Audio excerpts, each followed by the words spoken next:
Will writers be replaced by AI? Some already have been. That is the blunt answer, and it is better to start there than to hide behind comforting slogans. A lot of weak writing has already been replaced. A lot of cheap writing will be replaced. A lot of routine writing should be replaced, frankly, because the world does not need more lifeless product descriptions, interchangeable SEO sludge, corporate throat clearing, or blog posts that read like they were assembled by a committee of damp napkins. If your job as a writer was to produce clean, generic, low-stakes text at scale, then yes, AI is a serious threat to your livelihood. In some cases, it is already the replacement. That sounds harsh, but it clears away confusion. When people ask whether writers will be replaced by AI, they often speak as if writer were one thing. It is not. The man writing ad copy for discount socks, the woman drafting a literary novel, the journalist covering City Hall, the screenwriter revising dialogue, the newsletter writer with a distinct voice, the technical writer documenting a product, and the essayist with strong judgment are all writers. They do not all face the same danger. AI does not threaten all writing equally. It threatens writing that is predictable, formulaic, impersonal, and easy to evaluate by surface features. If the main requirement is speed, coherence, grammar, and broad adequacy, then machines are already good enough to do a great deal of that work. Not perfectly, often not beautifully, yet well enough for employers who do not care very much about beauty in the first place. And that is the key point. This is the shift we must understand. The real danger to many writers is not that AI will become Shakespeare. The real danger is that many clients never wanted Shakespeare. They wanted something passable by Thursday. In truth, that market is vulnerable. It is open to disruption. It was vulnerable even before AI, to be honest. Much of commercial writing had already been drifting toward templates, analytics, repetition, and performance metrics that treated prose like a vending machine. AI simply arrives as the final insult. It is the ultimate intern, tireless, cheap, obedient, and completely free of literary vanity. A dream employee for managers who think voice is a setting in a dashboard. So yes, some writers will be replaced, but that is not the whole story. And if you stop there, you miss the more interesting truth. Great writers will not be replaced by AI. Writers with judgment will not be replaced by AI. Writers with a real voice will not be replaced by AI. Writers who understand people deeply will not be replaced by AI. What may happen instead is a sorting. The age of AI will expose the difference between writing as output and writing as mind. For a long time, those two things were easy to blur. A person could sound competent without having much insight, taste, or style. Now that a machine can imitate competence, the blur begins to clear. That is frightening for some people. It is also healthy, because writing was never merely the arrangement of correct sentences. If that were the whole job, the best writers would be grammar textbooks. Writing at its highest level is perception. It is selection. It is rhythm. It is taste. It is proportion. It is knowing what matters and what does not. It is knowing which detail reveals the whole person. It is knowing when to stop. It is knowing what matters and what does not. It is knowing which detail reveals the whole person. It is knowing when to stop. It is knowing how to make an idea feel inevitable once it has been spoken. AI can imitate some of these effects. It cannot possess them in the human way. That distinction matters more than people think. AI can generate plausible prose because it has absorbed patterns from human writing. It can produce tone, structure, and style cues with speed. It can sound intelligent, lyrical, or forceful. It can even sound moving. But sounding like a writer is not the same as being one. A real writer is not merely producing text.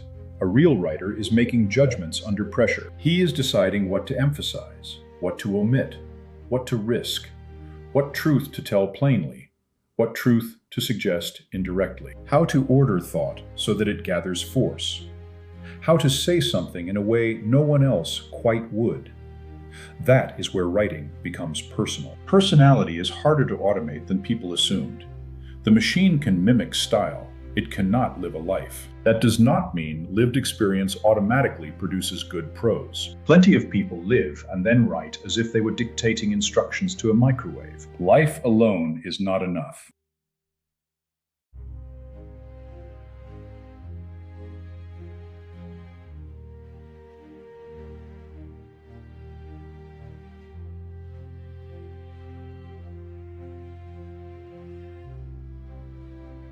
But the best writing comes from a fusion of life, intellect, memory, feeling, and discipline. It carries marks of a soul passing through language. AI can replicate some of the marks. It does not have the soul that made them. This is why AI writing often feels slightly hollow after a page or two. At first, it can impress. The sentences are clean, the transitions are smooth, the structure is respectable. Then, after a while, a strange flatness sets in. The prose keeps moving, yet nothing accumulates. It is like eating beautifully shaped bread made of air. Your mouth is busy, your hunger remains. That hollowness is the opening for human writers. In the age of AI, people will become more sensitive to the difference between text that exists and writing that lives. They may not always be able to explain the difference, but they will feel it. Human beings are better than they think at detecting presence. We know when something has weight. We know when a sentence was written by someone who had something to say, rather than by a system trained to continue patterns elegantly. So the future for writers is not simple extinction. It is pressure. Writers will be pressured to become more distinctly human. That means voice will matter more. Judgment will matter more. Original perception will matter more. Weak writers will find the ground disappearing under them. Strong writers may actually become more valuable because their distinctness becomes easier to see once the middle of the market fills with machine-made prose. Think of what happened in other creative fields. When photography arrived, painting did not die. It changed. Painters could no longer rely on being the only means of representation. So the art form split, deepened, wandered, and redefined itself. Some forms became less necessary, others became more intense. A similar thing may happen with writing. AI will absorb a great deal of functional prose, and that will force human writers to move toward areas where consciousness matters more. That does not mean the transition will be pleasant. A great many people make their living in the functional middle. They are not hacks. They are workers. They write emails, product pages, ad copy, reports, articles, briefs, summaries, and social content. Many are skilled, many are diligent. They will face real disruption. It is cheap and smug to tell them this is merely exciting. It is not exciting when your income starts evaporating. That pain is real. Still, even there, replacement may not be total.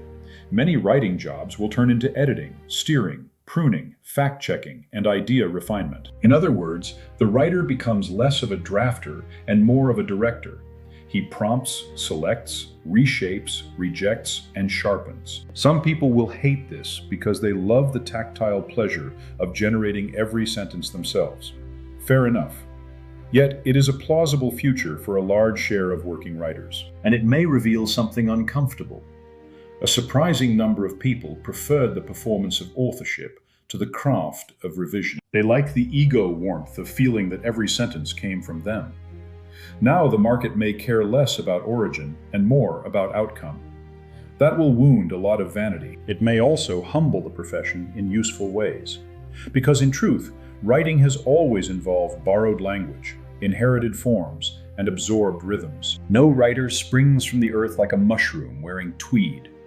Every writer is shaped by what he has read. AI does this in a mechanized way. Yet its existence does force human writers to ask what exactly they are contributing beyond recombination.